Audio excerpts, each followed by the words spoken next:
ओम श्री हरये नमः। श्री हरिनाममाला स्तोत्रम्। गोविंदं गोकुलानंदं गोपालं गोपीवल्लभं गोवर्धनोद्धरं धीरं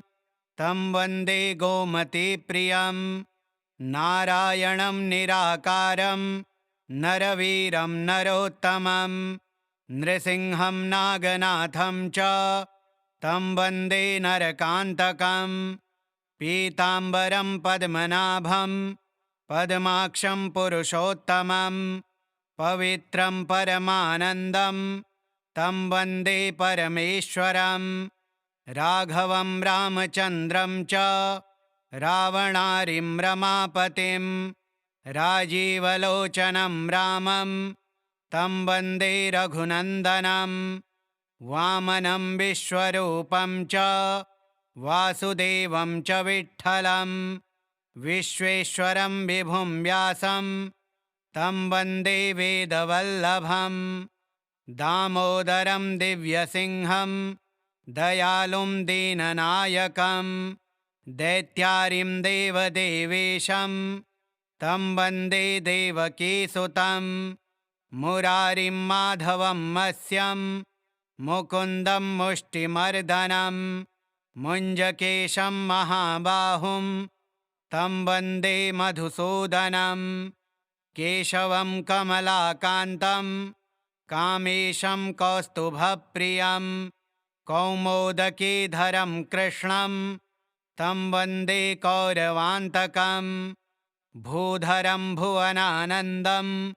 भूतेशं भूतनायकं भावनैकं भुजङ्गेशं तं वन्दे भवनाशनं। जनार्दनं जगन्नाथं जगज्जाड्यविनाशकं जमदग्निं परं ज्योतिस्तं वन्दे जलशायिनं। चतुर्भुजं चिदानन्दं मल्लचाळूरमर्दनं चराचरगुरुं देवं तं वन्दे चक्रपाणिनं। श्रियःकरं श्रियोनाथं श्रीधरं श्रीवरप्रदं श्रीवत्सलधरं सौम्यं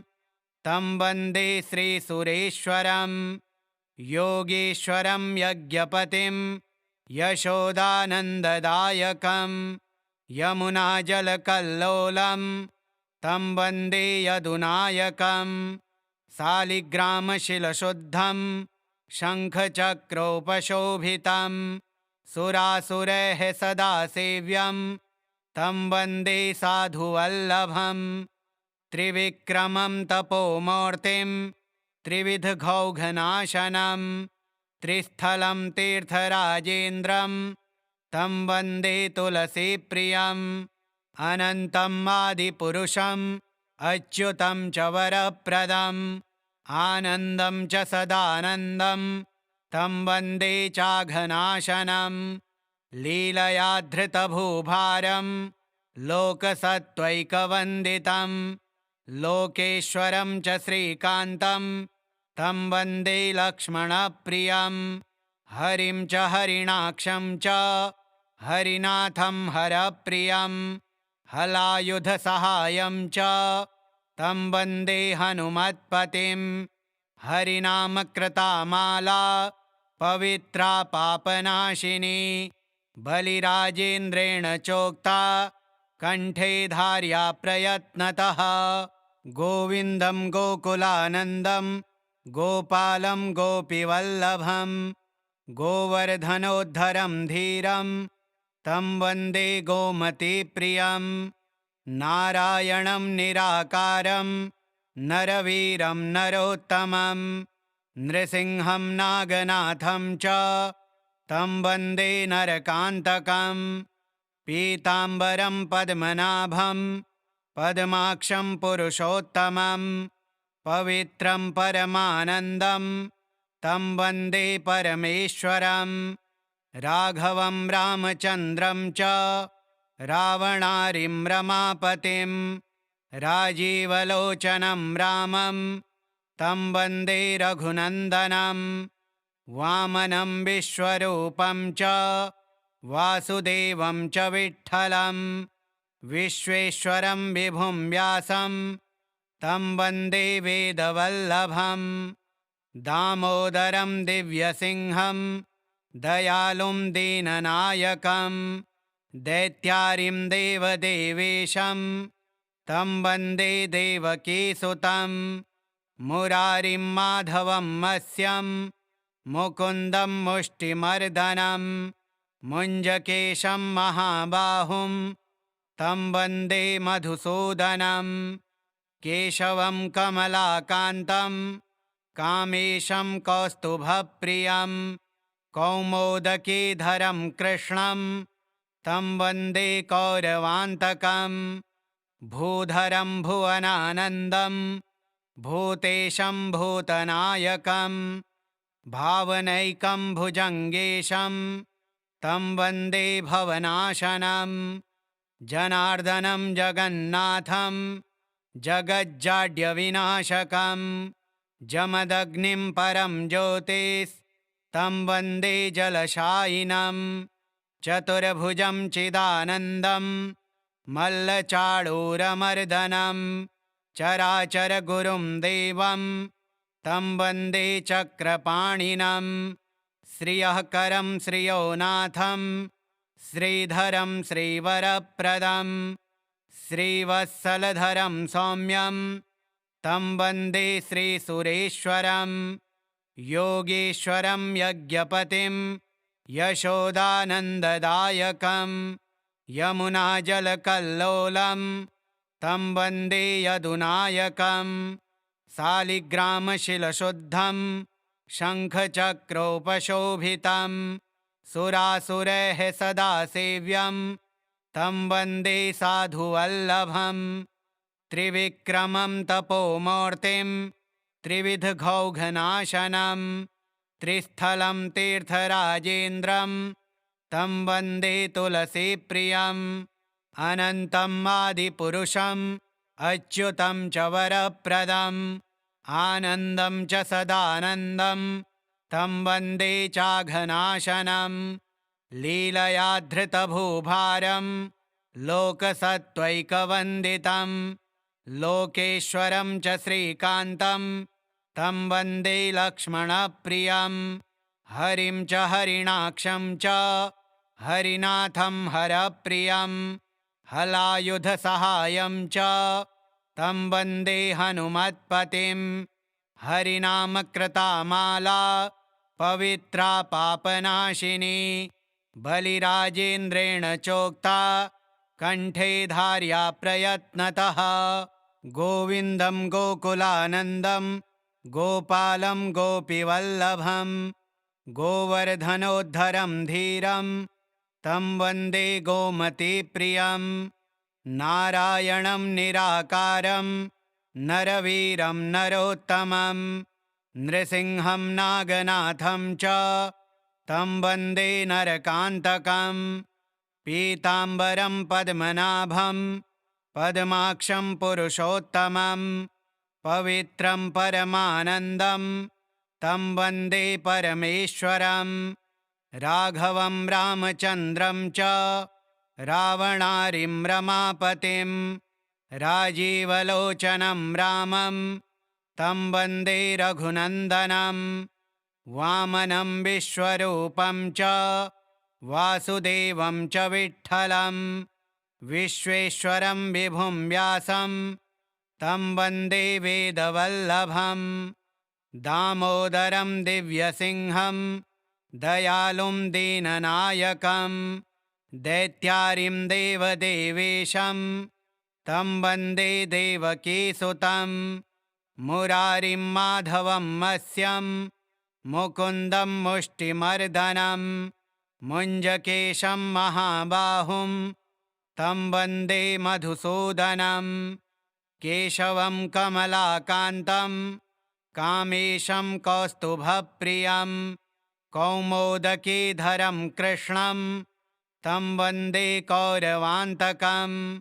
भूधरं भुवनानन्दं भूतेशं भूतनायकं भावनैकं भुजङ्गेशं तं वन्दे भवनाशनं जनार्दनं जगन्नाथं जगज्जाड्यविनाशकं जमदग्निं परं ज्योतिस्तं वन्दे जलशायिनं चतुर्भुजं चिदानन्दं मल्लचाळूरमर्दनं चराचरगुरुं देवं तं वन्दे चक्रपाणिनं श्रियःकरं श्रियोनाथं श्रीधरं श्रीवरप्रदं श्रीवत्सलधरं सौम्यं तं वन्दे श्रीसुरेश्वरं योगीश्वरं यज्ञपतिं यशोदानन्ददायकं यमुनाजलकल्लोलं तं वन्दे यदुनायकं शालिग्रामशिलशुद्धं शङ्खचक्रोपशोभितं सुरासुरैः सदा सेव्यं तं वन्दे साधुवल्लभं त्रिविक्रमं तपोमूर्तिं त्रिविधघौघनाशनं त्रिस्थलं तीर्थराजेन्द्रं तं वन्दे तुलसीप्रियम् अनन्तम् आदिपुरुषम् अच्युतं च वरप्रदम् आनन्दं च सदानन्दं तं वन्दे चाघनाशनं लीलया धृतभूभारं लोकसत्त्वैकवन्दितं लोकेश्वरं च श्रीकान्तं तं वन्दे लक्ष्मणप्रियं हरिं च हरिणाक्षं च हरिनाथं हरप्रियं हलायुधसहायं च तं वन्दे हनुमत्पतिं हरिनामकृतामाला पवित्रा पापनाशिनी बलिराजेन्द्रेण चोक्ता कण्ठे धार्या प्रयत्नतः गोविन्दं गोकुलानन्दं गोपालं गोपीवल्लभं गोवर्धनोद्धरं धीरं तं वन्दे गोमतीप्रियं नारायणं निराकारं नरवीरं नरोत्तमं नृसिंहं नागनाथं च तं वन्दे नरकान्तकं पीताम्बरं पद्मनाभं पद्माक्षं पुरुषोत्तमं पवित्रं परमानन्दं तं वन्दे परमेश्वरं राघवं रामचन्द्रं च रावणारिं रमापतिं राजीवलोचनं रामं तं वन्दे रघुनन्दनं वामनं विश्वरूपं च वासुदेवं च विठ्ठलं विश्वेश्वरं विभुं व्यासं तं वन्दे वेदवल्लभं दामोदरं दिव्यसिंहं दयालुं दीननायकं दैत्यारिं देवदेवेशं तं वन्दे देवकीसुतं मुरारिं माधवं मत्स्यं मुकुन्दं मुष्टिमर्दनं मुञ्जकेशं महाबाहुं तं वन्दे मधुसूदनं केशवं कमलाकान्तं कामेशं कौस्तुभप्रियं कौमोदकीधरं कृष्णं तं वन्दे कौरवान्तकं भूधरं भुवनानन्दं भूतेशं भूतनायकं भावनैकं भुजङ्गेशं तं वन्दे भवनाशनं जनार्दनं जगन्नाथं जगज्जाड्यविनाशकं जमदग्निं परं ज्योतिस्तं वन्दे जलशायिनं चतुर्भुजं चिदानन्दं मल्लचाळूरमर्दनं चराचरगुरुं देवं तं वन्दे चक्रपाणिनं श्रियःकरं श्रियोनाथं श्रीधरं श्रीवरप्रदं श्रीवत्सलधरं सौम्यं तं वन्दे श्रीसुरेश्वरं योगीश्वरं यज्ञपतिं यशोदानन्ददायकं यमुनाजलकल्लोलं तं वन्दे यदुनायकं शालिग्रामशिलशुद्धं शङ्खचक्रोपशोभितं सुरासुरैः सदा सेव्यं तं वन्दे साधुवल्लभम् त्रिविक्रमं तपोमूर्तिं त्रिविधघौघनाशनं त्रिस्थलं तीर्थराजेन्द्रं तं वन्दे तुलसीप्रियम् अनन्तम् आदिपुरुषम् अच्युतं च वरप्रदम् आनन्दं च सदानन्दं तं वन्दे चाघनाशनं लीलया धृतभूभारं लोकसत्त्वैकवन्दितं लोकेश्वरं च श्रीकान्तं तं वन्दे लक्ष्मणप्रियं हरिं च हरिणाक्षं च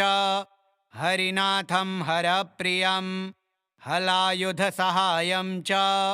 तं वन्दे हनुमत्पतिं हरिनामकृता माला पवित्रा पापनाशिनी बलिराजेन्द्रेण चोक्ता कण्ठे धार्या प्रयत्नतः गोविन्दं गोकुलानन्दं गोपालं गोपीवल्लभं गोवर्धनोद्धरं धीरं तं वन्दे गोमतीप्रियं नारायणं निराकारं नरवीरं नरोत्तमं नृसिंहं नागनाथं च तं वन्दे नरकान्तकं पीताम्बरं पद्मनाभं पद्माक्षं पुरुषोत्तमं पवित्रं परमानन्दं तं वन्दे परमेश्वरं राघवं रामचन्द्रं च रावणारिं रमापतिं राजीवलोचनं रामं तं वन्दे रघुनन्दनं वामनं विश्वरूपं च वासुदेवं च विठ्ठलं विश्वेश्वरं विभुं व्यासं तं वन्दे वेदवल्लभं दामोदरं दिव्यसिंहं दयालुं दीननायकं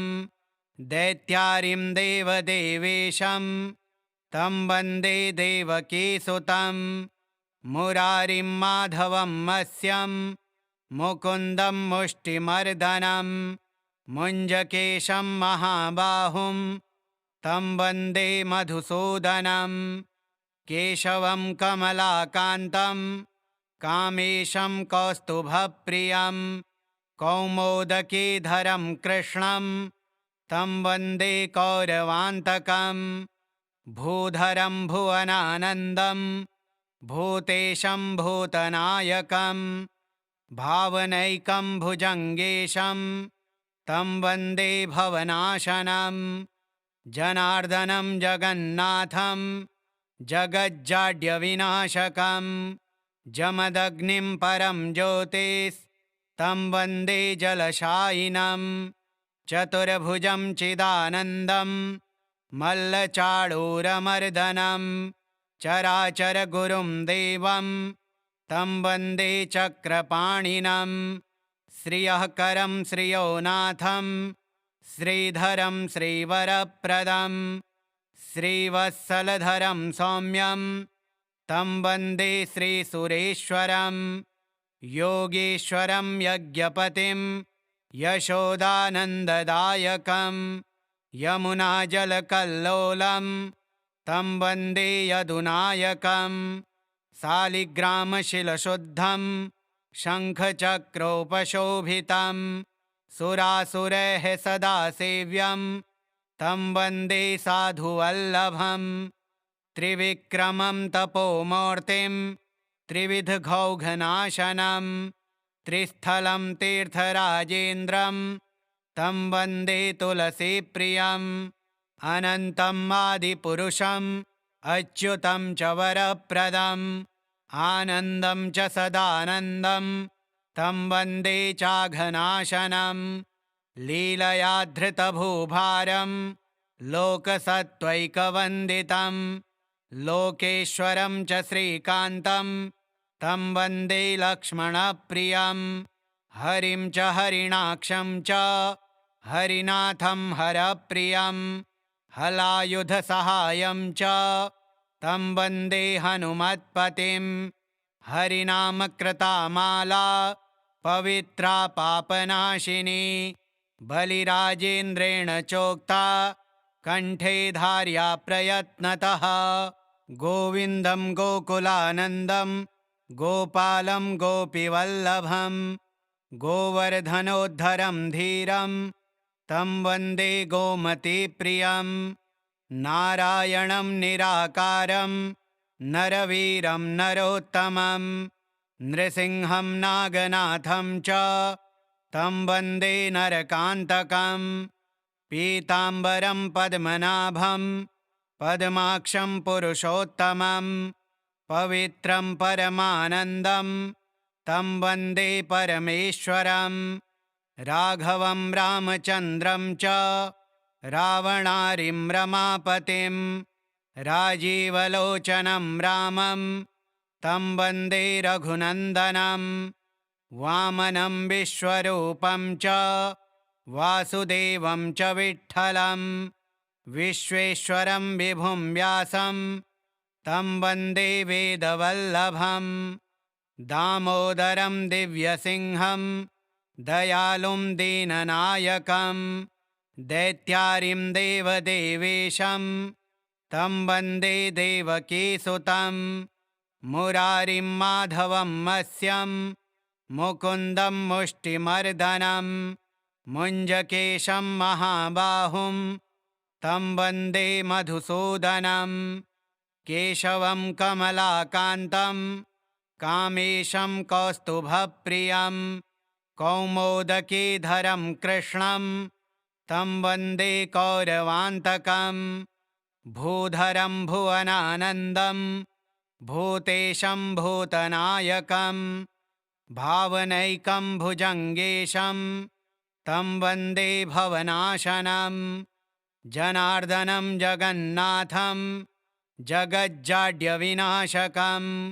जमदग्निं परं ज्योतिस्तं वन्दे जलशायिनं चतुर्भुजं चिदानन्दं मल्लचाडूरमर्दनं चराचरगुरुं देवं तं वन्दे चक्रपाणिनं श्रियःकरं श्रियोनाथं श्रीधरं श्रीवरप्रदं श्रीवत्सलधरं सौम्यं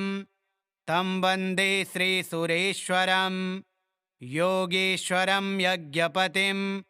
यशोदानन्ददायकं यमुनाजलकल्लोलं तं वन्दे यदुनायकं शालिग्रामशिलशुद्धं शङ्खचक्रोपशोभितं सुरासुरैः सदा सेव्यं तं वन्दे साधुवल्लभं त्रिविक्रमं तपोमूर्तिं त्रिविधघौघनाशनं त्रिस्थलं तीर्थराजेन्द्रं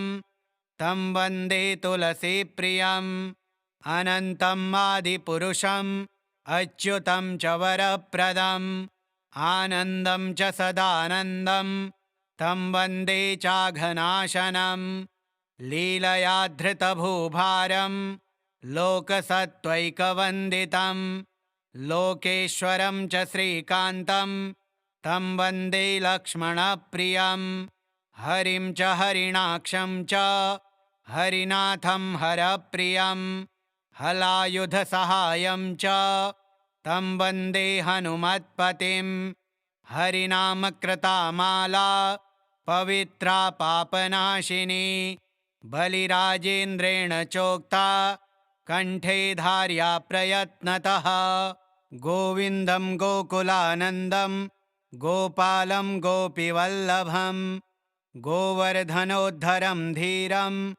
तं वन्दे गोमतीप्रियं नारायणं निराकारं नरवीरं नरोत्तमं नृसिंहं नागनाथं च तं वन्दे नरकान्तकं पीताम्बरं पद्मनाभं पद्माक्षं पुरुषोत्तमं पवित्रं परमानन्दं तं वन्दे परमेश्वरं राघवं रामचन्द्रं च रावणारिं रमापतिं राजीवलोचनं रामं तं वन्दे रघुनन्दनं वामनं विश्वरूपं च वासुदेवं च विठ्ठलं विश्वेश्वरं विभुं व्यासं तं वन्दे वेदवल्लभं दामोदरं दिव्यसिंहं दयालुं दीननायकं दैत्यारिं देवदेवेशं तं वन्दे देवकीसुतं मुरारिं माधवं मत्स्यं मुकुन्दं मुष्टिमर्दनं मुञ्जकेशं महाबाहुं तं वन्दे मधुसूदनं केशवं कमलाकान्तं कामेशं कौस्तुभप्रियं कौमोदकीधरं कृष्णं तं वन्दे कौरवान्तकं भूधरं भुवनानन्दं भूतेशं भूतनायकं भावनैकं भुजङ्गेशं तं वन्दे भवनाशनं जनार्दनं जगन्नाथं जगज्जाड्यविनाशकं जमदग्निं परं ज्योतिस्तं वन्दे जलशायिनं चतुर्भुजं चिदानन्दं मल्लचाडूरमर्दनं चराचरगुरुं देवं तं वन्दे चक्रपाणिनं श्रियःकरं श्रियोनाथं श्रीधरं श्रीवरप्रदं श्रीवत्सलधरं सौम्यं तं वन्दे श्रीसुरेश्वरं योगीश्वरं यज्ञपतिं यशोदानन्ददायकं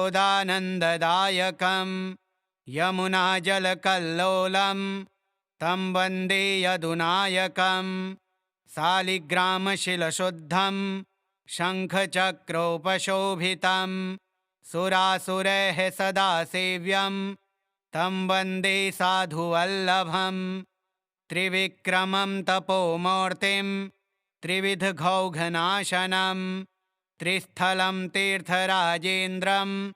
तं वन्दे तुलसीप्रियम् अनन्तम् आदिपुरुषम् अच्युतं च वरप्रदम्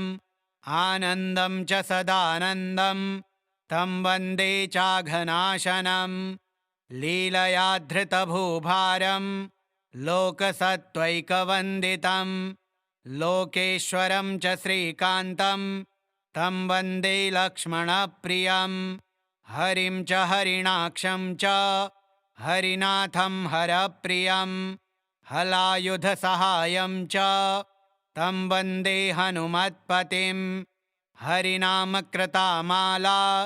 पवित्रा पापनाशिनी बलिराजेन्द्रेण चोक्ता कण्ठे धार्या प्रयत्नतः गोविन्दं गोकुलानन्दं गोपालं गोपीवल्लभं गोवर्धनोद्धरं धीरं तं वन्दे गोमतीप्रियं नारायणं निराकारं नरवीरं नरोत्तमं नृसिंहं नागनाथं च तं वन्दे नरकान्तकं पीताम्बरं पद्मनाभं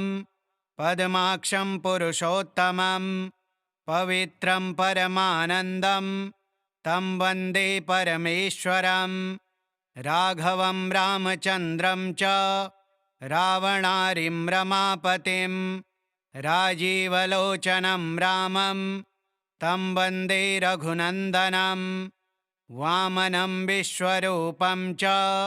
वासुदेवं च विठ्ठलं विश्वेश्वरं विभुं व्यासं तं वन्दे वेदवल्लभं दामोदरं दिव्यसिंहं दयालुं दीननायकं दैत्यारिं देवदेवेशं तं वन्दे देवकीसुतं मुरारिं माधवं मत्स्यं मुकुन्दं मुष्टिमर्दनं मुञ्जकेशं महाबाहुं तं वन्दे मधुसूदनं केशवं कमलाकान्तं कामेशं कौस्तुभप्रियं कौमोदकीधरं कृष्णं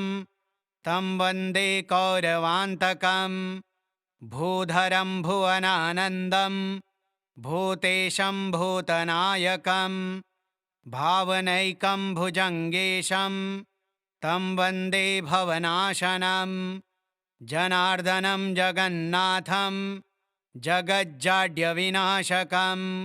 जमदग्निं परं ज्योतिस्तं वन्दे जलशायिनं चतुर्भुजं चिदानन्दं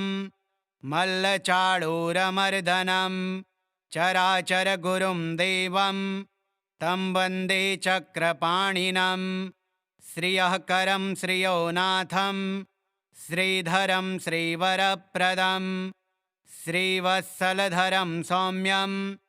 तं वन्दे श्रीसुरेश्वरं योगीश्वरं यज्ञपतिं यशोदानन्ददायकं यमुनाजलकल्लोलं तं वन्दे यदुनायकं शालिग्रामशिलशुद्धं शङ्खचक्रोपशोभितं सुरासुरैः सदा सेव्यं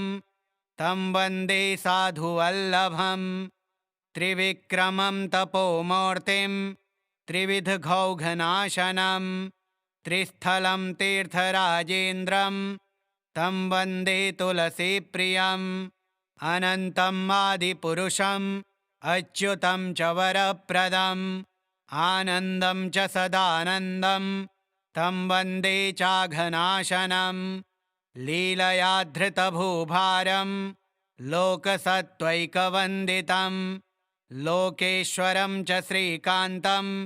तं वन्दे लक्ष्मणप्रियं हरिं च हरिणाक्षं च हरिनाथं हरप्रियं हलायुधसहायं च तं वन्दे हनुमत्पतिं हरिनामकृतामाला पवित्रा पापनाशिनी बलिराजेन्द्रेण चोक्ता कण्ठे धार्या प्रयत्नतः गोविन्दं गोकुलानन्दं गोपालं गोपीवल्लभं गोवर्धनोद्धरं धीरं तं वन्दे गोमतीप्रियं नारायणं निराकारं नरवीरं नरोत्तमं नृसिंहं नागनाथं च तं वन्दे नरकान्तकं पीताम्बरं पद्मनाभं पद्माक्षं पुरुषोत्तमं पवित्रं परमानन्दं तं वन्दे परमेश्वरं राघवं रामचन्द्रं च रावणारिं रमापतिं राजीवलोचनं रामं तं वन्दे रघुनन्दनं वामनं विश्वरूपं च वासुदेवं च विठ्ठलं विश्वेश्वरं विभुं व्यासं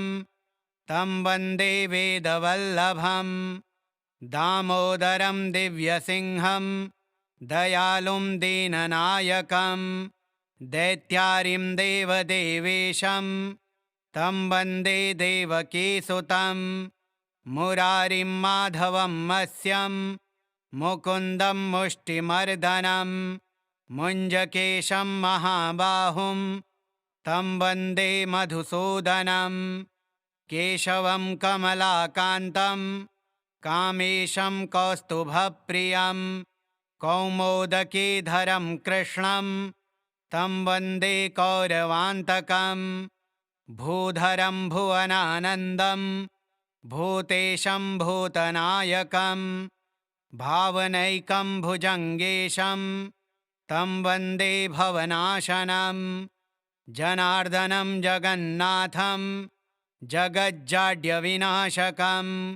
जमदग्निं परं ज्योतिस्तं वन्दे जलशायिनं चतुर्भुजं चिदानन्दं मल्लचाडूरमर्दनं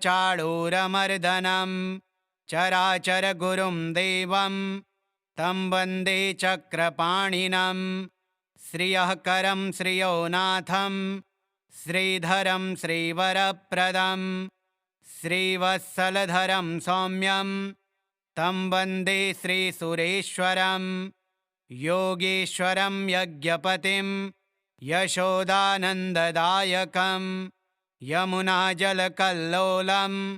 तं वन्दे यदुनायकं शालिग्रामशिलशुद्धं शङ्खचक्रोपशोभितं सुरासुरैः सदा सेव्यं तं वन्दे साधुवल्लभं त्रिविक्रमं तपोमूर्तिं त्रिविधघौघनाशनं त्रिस्थलं तीर्थराजेन्द्रं तं वन्दे तुलसीप्रियम् अनन्तम् आदिपुरुषम् अच्युतं च वरप्रदम् आनन्दं च सदानन्दं तं वन्दे चाघनाशनं लीलया धृतभूभारं लोकसत्त्वैकवन्दितं लोकेश्वरं च श्रीकान्तं तं वन्दे लक्ष्मणप्रियं हरिं च हरिणाक्षं च हरिनाथं हरप्रियं हलायुधसहायं च तं वन्दे हनुमत्पतिं हरिनामकृता माला पवित्रा पापनाशिनी बलिराजेन्द्रेण चोक्ता कण्ठे धार्या प्रयत्नतः गोविन्दं गोकुलानन्दं गोपालं गोपीवल्लभं गोवर्धनोद्धरं धीरं तं वन्दे गोमतीप्रियं नारायणं निराकारं नरवीरं नरोत्तमं नृसिंहं नागनाथं च तं वन्दे नरकान्तकं पीताम्बरं पद्मनाभं पद्माक्षं पुरुषोत्तमं पवित्रं परमानन्दं तं वन्दे परमेश्वरं राघवं रामचन्द्रं च रावणारिं रमापतिं राजीवलोचनं रामं तं वन्दे रघुनन्दनं वामनं विश्वरूपं च वासुदेवं च विठ्ठलं विश्वेश्वरं विभुं व्यासं तं वन्दे वेदवल्लभं दामोदरं दिव्यसिंहं दयालुं दीननायकं दैत्यारिं देवदेवेशं तं वन्दे देवकीसुतं मुरारिं माधवं मत्स्यं मुकुन्दं मुष्टिमर्दनं मुञ्जकेशं महाबाहुं तं वन्दे मधुसूदनं केशवं कमलाकान्तं कामेशं कौस्तुभप्रियं कौमोदकीधरं कृष्णं तं वन्दे कौरवान्तकं भूधरं भुवनानन्दं भूतेशं भूतनायकं भावनैकं भुजङ्गेशं तं वन्दे भवनाशनं जनार्दनं जगन्नाथं जगज्जाड्यविनाशकं जमदग्निं परं ज्योतिस्तं वन्दे जलशायिनं चतुर्भुजं चिदानन्दं मल्लचाडूरमर्दनं चराचरगुरुं देवं तं वन्दे चक्रपाणिनं श्रियःकरं श्रियोनाथं श्रीधरं श्रीवरप्रदं श्रीवत्सलधरं सौम्यं तं वन्दे श्रीसुरेश्वरं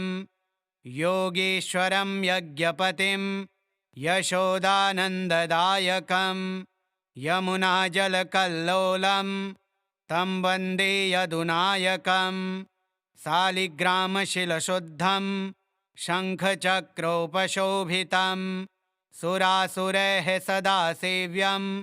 तं वन्दे साधुवल्लभं त्रिविक्रमं तपोमूर्तिं त्रिविधघौघनाशनं त्रिस्थलं तीर्थराजेन्द्रं तं वन्दे तुलसीप्रियम् अनन्तम् आदिपुरुषम् अच्युतं च वरप्रदम् आनन्दं च सदानन्दं तं वन्दे चाघनाशनं लीलया धृतभूभारं लोकसत्त्वैकवन्दितं लोकेश्वरं च श्रीकान्तं तं वन्दे लक्ष्मणप्रियं हरिं च हरिणाक्षं च हरिनाथं हरप्रियं हलायुधसहायं च तं वन्दे हनुमत्पतिं हरिनामकृता माला पवित्रा पापनाशिनी बलिराजेन्द्रेण चोक्ता कंठे धार्या प्रयत्नतः गोविन्दं गोकुलानन्दं गोपालं गोपीवल्लभं गोवर्धनोद्धरं धीरं तं वन्दे गोमतीप्रियं नारायणं निराकारं नरवीरं नरोत्तमं नृसिंहं नागनाथं च तं वन्दे नरकान्तकं पीताम्बरं पद्मनाभं पद्माक्षं पुरुषोत्तमं पवित्रं परमानन्दं तं वन्दे परमेश्वरं राघवं रामचन्द्रं च रावणारिं रमापतिं राजीवलोचनं रामं तं वन्दे रघुनन्दनं वामनं विश्वरूपं च वासुदेवं च विठ्ठलं विश्वेश्वरं विभुं व्यासं तं वन्दे वेदवल्लभं दामोदरं दिव्यसिंहं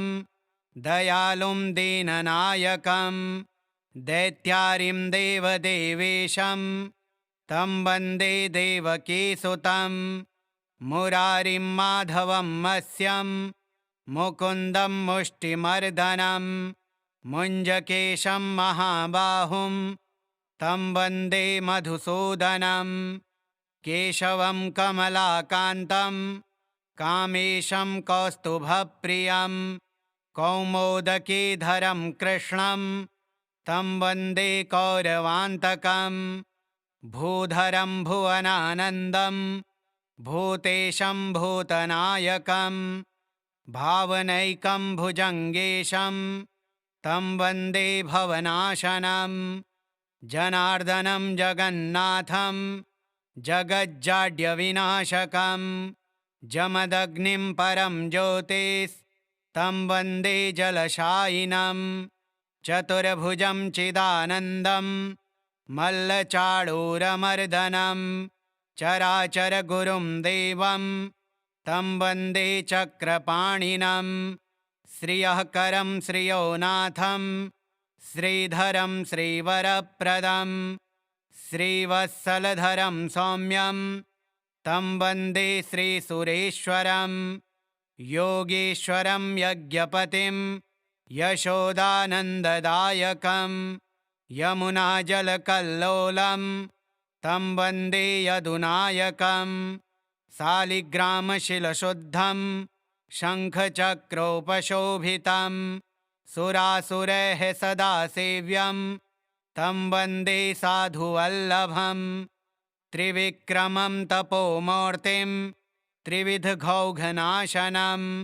त्रिस्थलं तीर्थराजेन्द्रं तं वन्दे तुलसीप्रियम् अनन्तम् आदिपुरुषम् अच्युतं च वरप्रदम् आनन्दं च सदानन्दं तं वन्दे चाघनाशनं लीलया धृतभूभारं लोकसत्त्वैकवन्दितं लोकेश्वरं च श्रीकान्तं तं वन्दे लक्ष्मणप्रियं हरिं च हरिणाक्षं च हरिनाथं हरप्रियं हलायुधसहायं च तं वन्दे हनुमत्पतिं हरिनामकृता माला पवित्रा पापनाशिनी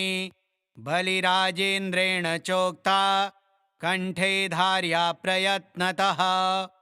श्रीमहाबलिप्रोक्तं हरिनाममाला स्तोत्रं श्रीविष्णोर्पणमस्तु। ओं श्री विष्णवे नमः।